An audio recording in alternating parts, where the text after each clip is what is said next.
Once again, we find ourselves in Fidel Murphy's Irish pub in the Cayman Islands.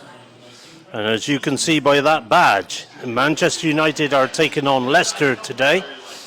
A game that both need to win, but in particular Manchester United, and which they are doing at half-time. Probably against the run of play, I would say, but I'm joined by Ali, who's relatively new to the Cayman Islands. He's from Portsmouth, a Pompey supporter maybe once upon a time. Once or twice a year. But he's a Man U supporter, as you can see. So, Ali, what did you make of the 45 minutes so far? I think we're probably quite fortunate to be in the lead. We started really well in the first 5 minutes, and then for about 20 minutes after that, Leicester were finding gaps all over the pitch for us, especially in defence. Lindelof, I don't think, has had that good of a start. But when you've got Marcus Rashford in the form that he's in, all he needs is one chance. And we went up the other end and we put it in the back of the net, which is probably a bit of a blow for Leicester and a bit of a sucker punch. But yeah, absolutely, I think we've got to have a better second half than that. But otherwise, we're not going to come away with 3 points. Any surprises in the lineup? Well, I think he's obviously resting Varane. I think he's got an eye on Barcelona midweek. We've also got Sunday as well, next Sunday, as the League Cup final. So I think everyone's aware we don't have much strength in depth. Casemiro's obviously also last game of the suspension. Eriksen's out for the season. So he's trying to make some changes to keep everyone fresh, I think. Harry Maguire was meant to play today. Ten Hag said before the match he's got a knee injury, I believe. So that's why Lindelof's come in. Lindelof really hasn't played much all season either. So I think that's probably why he's looking a bit shaky at the back. But it's changes, I think, that have to be made, given the number of games that we're playing. So Sunday to Sunday, in 7 days, we're playing 3 games. So, you know, it was bound to happen. It looks like, I mean, providing you get the win today, it seems Arsenal, Man City and United seem to be the teams that are kicking on. It's certainly kicking on. Everybody else is getting those in different results. Certainly kicking on. I mean, if we manage to get the 3 points today, then we'll be 3 points behind City. In terms of a title race, we're too far behind you guys. You know, I don't see it happening. I think for Ten Hag this season, and even for United fans, we're actually enjoying just watching us play well again. We've had a few years of really dire football, and it's nice to watch a manager come in and actually coach players and also improve players that we previously thought weren't good enough, which tells you a lot about the managers we've had previously. You know, players like Wan-Bissaka suddenly look like he looks like a different player all of a sudden. You know, what he's done to Rashford is insane. But in terms of this season, I don't think we're in a title race. I do believe that if he can get a trophy and consolidate third or fourth this year, that would be a great start for him.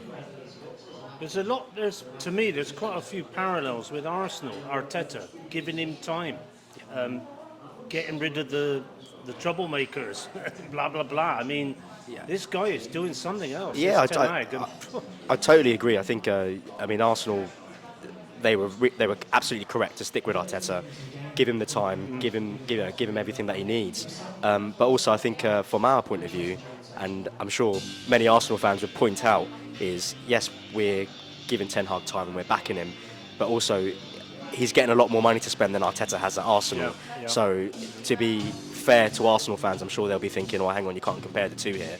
Ten Hag has been backed in the market, but he needs to continue to be backed because there's still a clearing of the house that needs to be done. There are still some players in our squad that probably need to be moved on, and we desperately need some more depth in the squad. I mean, you saw this January, he wasn't allowed to buy anyone. We had to loan 2 players. You know, obviously with everything that's going on with the Glazers trying to sell the club, but 100%, we need to give him time. We need to back him, and he's proved so far this season that he deserves to be backed.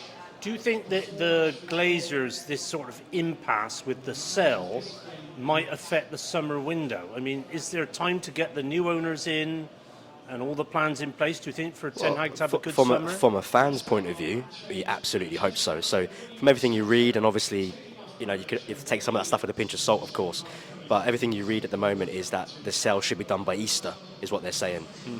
If that's the case, then that gives the new owners plenty of time to help support Ten Hag in terms of bringing in the new players. Because what you've got to remember is despite who the new owners may or may not be, Yeah.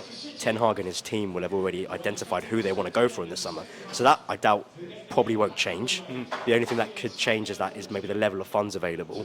But you'd hope if it is done by Easter, then we can really support him in that summer and get some I players. wonder who in. was behind. Maybe you know. I wonder who was behind the Casemiro signing, because that was a. Well, that one was a surprise. Ace in the bag. That was a surprise. I mean, Do you know I'm who sure. was behind that? Well, I mean, Particularly, or- again, if you remember all summer, we were chasing Frankie de Jong, Yeah. Oh yeah. and yeah, we got nowhere with that. Absolutely nowhere with that. And then In other words, was it Ten Hag? Do you think? well, so I mean, guess from it the must be. interviews he's done, he's been asked that a few times after Casemiro was signed. Where did that come from? Because it was a complete shock to everyone. If you remember, it was just kind of announced on one day that United are suddenly He's in for on the Casemiro, airplane. and the next day was signed, and it was just we were all kind of shocked by it. Unlike Arsenal, it take forever. Yeah, to we get a couldn't, signing. we couldn't believe it, especially given our history of how long it takes us to get. If you remember Jadon Sancho, that took 2 years to get him. We are normally quite slow as well, so that was a bit of a shock to us. But Ten Hag said he was a target. Now, obviously, again, he's not going to say he wasn't a target. No. So there's only so much you can really take from the comments he's made.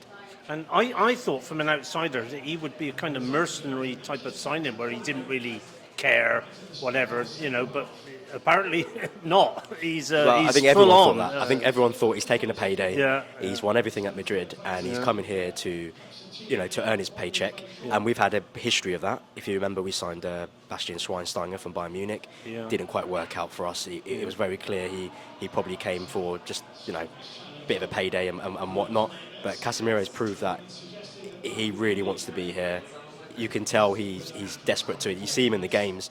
He's high-fiving everyone. He's fist bumping everyone whenever he gets a clearance. Like he's desperate to succeed here. So long may it continue. All right, the second half is started, as people probably can hear in the background. So, you need the 3 points, obviously. 100%. And you've got the magical Rashford up front. And by the way, there was an horrendous miss in the first half, huh? Yeah, from both teams. Harvey Barnes missed a one-on-one, and then Diego Dallo, after Rashford's goal, missed a great chance as well. So it's not over yet. It's not over yet at all. No. All right. We'll get back to it full time, Ali. Thank you for your time. Cheers.